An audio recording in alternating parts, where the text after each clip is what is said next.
Hello all, இன்ஸ்டண்ட்டாக ஒரு sweet recipe, அதுவும் நியூ டேஸ்ட் அண்ட் நியூ ஸ்டைலில் இந்த நியூ இயர்க்கு வீட்டில் உள்ளவங்களுக்கு செஞ்சு கொடுங்க. அப்படியே பாராட்டு மழை தான் உங்களுக்கு. அதுக்கு 3 நார்மல் சைஸ் கேரட்டை கழுவி இந்த மாதிரி கட் பண்ணி இதை அரைக்க மிக்சியில் போட்டுடலாம். இது கூட 1 கப் அளவுக்கு சுகர் சேர்த்து நல்லா அரைச்சிடலாம். ஒரு பேன் சூடானதும் 2 ஸ்பூன் நெய் சேர்த்து இதில் அரைச்சி வச்ச கேரட் பேஸ்ட்டை சேர்த்து நல்லா மிக்ஸ் பண்ணிக்கலாம்.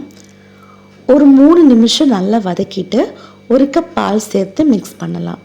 பால் கூட கேரட் நல்லா மிக்ஸ் ஆகிற மாதிரி கலந்து விட்டுட்டு நான் வாசனைக்கு ஒரு ஏலக்காயில் உள்ள சீடு 1 கிராம்பு போட்டிருக்கேன். உங்ககிட்ட ஏலக்காய் பவுடர் இருந்துச்சுன்னா அதில் ஒரு 1/2 ஸ்பூன் சேர்த்துக்கங்க. என்கிட்ட இல்லாதனால தான் நான் சேர்க்கலை. பால் நல்லா கொதிக்கிற டைமில் 1 கப் ரவை சேர்த்து கெட்டி ஆகாமல் நல்லா கலந்து விடலாம். தீ சிம்மில் வச்சு வேகமாக கிளறி விட்டுருங்க, இல்லைன்னா கெட்டி ஆயிரும். எல்லாம் நல்லா மிக்ஸ் ஆகி கெட்டியாக வந்த பிறகு ஸ்டவ்வை ஆஃப் பண்ணி இந்த ரவையை ஆற விட்டுடலாம். இது ஆறுற கேப்பில் நம்ம ஒரு பாத்திரத்தில் 1/2 லிட்டர் பால் சேர்த்து காய்ச்சிடலாம். பால் பொங்கிருச்சு. சிம்மில் வச்சுட்டு ஒரு பவுலில் 1 டேபிள் ஸ்பூன் நிறைய கார்ன்ஃப்ளவர், கலருக்கு ஒரு பிஞ்ச் அளவுக்கு கேசரி பவுடர் சேர்த்து மிக்ஸ் பண்ணி பால் கூட சேர்த்துடலாம். உங்ககிட்ட கஸ்டர்ட் பவுடர் இருந்தால் டைரெக்டாக அது கூட 1 ஸ்பூன் சேர்த்துக்கலாம். நல்லா மிக்ஸ் பண்ணிகிட்டே இருக்கணும். இது கூட 1/2 கப் சுகர் சேர்க்கலாம்.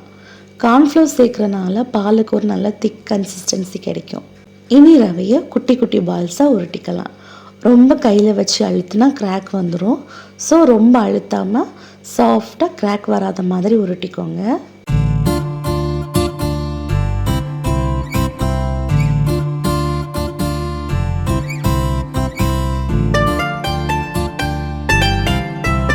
எல்லாம் ஆல்மோஸ்ட் ரெடி ஆயிடுச்சு. இனி ஃபைனல் பிளேட்டிங்க்கு ஒரு பவுலில் சூடான பாலை ஊற்றி அதில் இந்த கேரட் பால்ஸ் சேர்த்துடலாம்.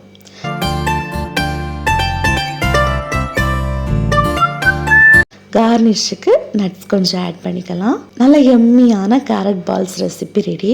எப்போவும் ரவா கேசரி பால் பாயசம் செய்கிறதுக்கு பதிலாக இதை 1 டைம் ட்ரை பண்ணி பாருங்கள். எல்லாருக்கும் ரொம்ப பிடிக்கும்.